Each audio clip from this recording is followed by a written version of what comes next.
Keep your salt shaker handy, because you might need a grain or two for this rumor, as scrumptious as it may be. According to German tuner Poggia Racing, Alfa Romeo is planning to revive the 6C nameplate, with a production launch in 2020. The company posted its inside info on its Facebook page, citing an absolute trustworthy and legit source who is very deep into the decisions of the management of Alfa Romeo. According to the post, we can expect to see the Alfa Romeo 6C introduced at one of the major auto shows in 2018 or 2019. If true, the rumor is exciting, but not totally surprising. FCA is growing its investment in the Italian brand, along with its lineup.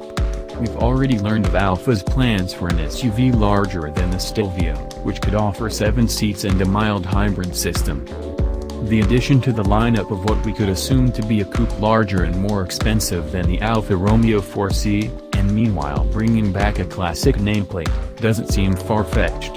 After all, we've heard similar rumors before, with the 6C reportedly planned as a competitor to the Jaguar F-Type. Under the hood, the Giulia Quadrifoglio's 2.9-liter twin-turbo aluminum V6, good for 505 horsepower and 443 pound-feet of torque, seems like the perfect fit for the 6C. The 6C nameplate has roots in 6-cylinder road and racing cars beginning in the 1920s. To see it revived after decades of hibernation would not only be interesting for fans and potential customers, it would be symbolic of the company's continued growth under the FCA umbrella.